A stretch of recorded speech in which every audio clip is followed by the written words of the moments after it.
Hello દર્શક મિત્રો, તમારું સ્વાગત છે અમારી ચેનલ મુખ્ય સમાચાર ગુજરાતી પર। આજે આપણે જોઈશું દેશ વિદેશ અને આપણા ગુજરાતના મુખ્ય 50 સમાચાર। તો ચેનલને સબસ્ક્રાઇબ કરી લાઈક અને શેર કરો। સૌથી પહેલા દોસ્તો આપણે વાત કરીએ તો ઠંડી ભૂકા કાપશે તો ઠૂઠવા માટે તૈયાર રહેતું। આવતા અઠવાડિયે આખા દેશમાં ભારે ઠંડીની આગાહી છે। તો હવામાન વિભાગના જણાવ્યા અનુસાર 17 ડિસેમ્બરે હિમાલયના રાજ્યોમાં પશ્ચિમી પવનોના કારણે લદ્દાખ, હિમાચલ પ્રદેશ અને જમ્મુ અને કાશ્મીરમાં બરફવર્ષા થશે, જેના કારણે ઉત્તર તરફથી ફૂંકાતા ઠંડા પવનો ઉત્તર પ્રદેશ, હરિયાણા, પંજાબ, દિલ્હી, રાજસ્થાન અને મધ્ય ભારતમાં ઠંડીમાં વધારો કરશે। જો કે રાજસ્થાન અને મધ્ય પ્રદેશમાં ઠંડી થોડી હળવી થઈ શકે છે। તો દોસ્તો બીજા સૌથી મોટા સમાચાર સામે આવ્યા છે। ભારતને 52,000 કરોડનો ફટકો પડશે। જી હા દોસ્તો, મેક્સિકો એશિયાના દેશો ઉપર 50% સુધીનો ટેરિફ વધારવાનો નિર્ણય લેતા ભારતીય નિકાસ કરવા માટે ચિંતાનું મોજું ફરી વળ્યું છે। તો આ નિર્ણય 1 જાન્યુઆરી 2026થી અમલમાં આવશે। તો જેના કારણે ભારતને 52 કરોડ રૂપિયાની નિકાસને મોટો ફટકો પડવાની ભીતિ છે। તો મેક્સિકો સાથે FTA ન ધરાવતા દેશોને અંદાજે 1463 જેટલી વસ્તુઓ પર પણ આ ટેરિફ લાગશે। તો આ નિર્ણયથી મુખ્યત્વે ઓટોમોબાઈલ, મશીનરી, ફાર્માસ્યુટિકલ્સ તેમજ ટેક્સટાઇલના જેવા ક્ષેત્રો પ્રભાવિત થશે। તો દોસ્તો ત્યાર પછી આગળ વધુ એક સૌથી મોટા સમાચાર મળ્યા છે। રાજ્યમાં 10 લાખથી વધારે અન્ય પણ મતદારો માટે ખાસ ડ્રાઈવ શરૂ। જી હા દોસ્તો, રાજ્યમાં અન્યાય રહેલા 10,43,427 મતદારો માટે તંત્ર દ્વારા વિશેષ ઝુંબેશ હાથ ધરવામાં આવ્યો છે। તો આ માટે BLO દ્વારા 16 ડિસેમ્બર સુધી પુરાવા એકત્ર કરવાની કામગીરી ચાલશે। તો અમદાવાદ કલેક્ટર કચેરી તેમજ પ્રાંત કચેરીઓમાં ખાસ મતદાર સહાય કેન્દ્રો શરૂ કરવામાં આવ્યા છે। તો આગામી 19 ડિસેમ્બરના રોજ મતદાર યાદીના ડ્રાફ્ટ જાહેર કરવામાં પણ આવશે।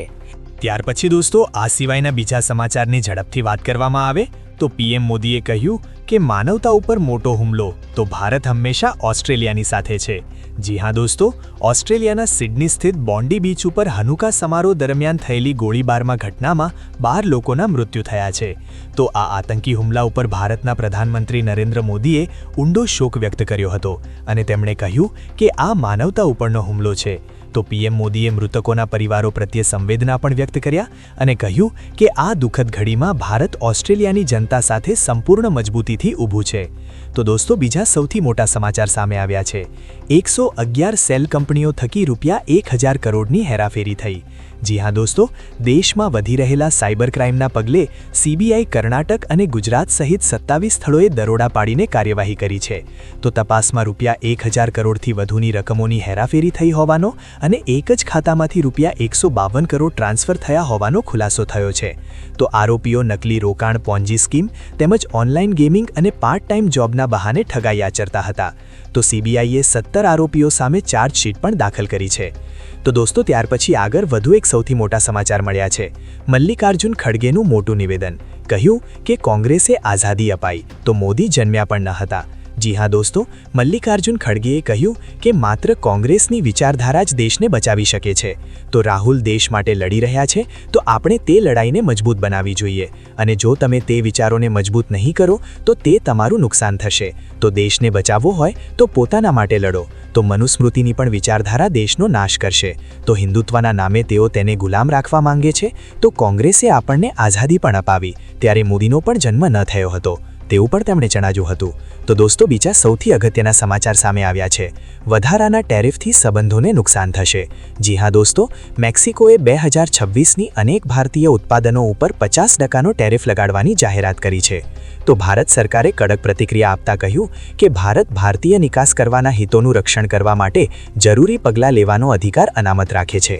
તો વધારાના ટેરિફ લગાડવાથી સંબંધોને નુકસાન થઈ શકે છે તો તેથી વાતચીતથી ઉકેલ લાવવો જોઈએ। તો નિષ્ણાંતોના મતે તે મેક્સિકો સરકારે ટ્રમ્પને ખુશ કરવા માટે ભારત અને ચીન ઉપર 50%નો ટેરિફ લગાડ્યો છે। ત્યાર પછી દોસ્તો આગળ વધુ એક સૌથી અગત્યના સમાચાર મળ્યા છે। પેટ્રોલ રૂપિયા 107 પહોંચ્યું।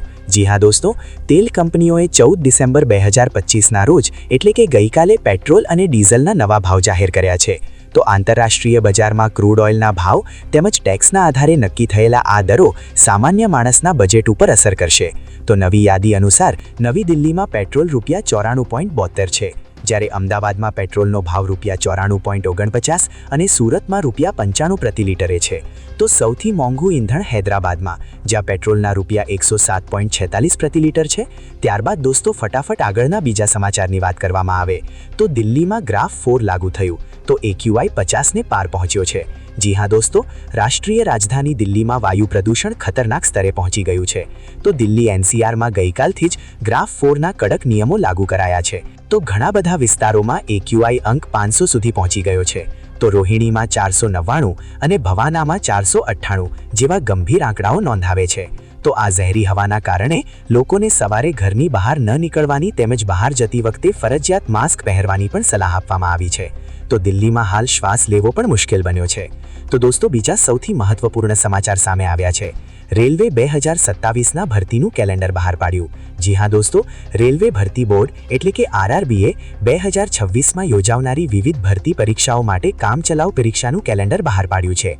તો આ પ્રક્રિયા online integrated railway management system એટલે કે ORRMS દ્વારા સંપૂર્ણ કરવામાં આવશે. તો પરીક્ષા કેલેન્ડર બહાર પાડવાથી ઉમેદવારોને વ્યૂહરચના બનાવવામાં મદદ મળશે. તો જો દરેક પરીક્ષા માટે વિગતવાર સૂચનાઓ તેમજ ચોક્કસ તારીખો યોગ્ય સમયે સંબંધિત RRB દ્વારા અલગથી જાહેર કરવામાં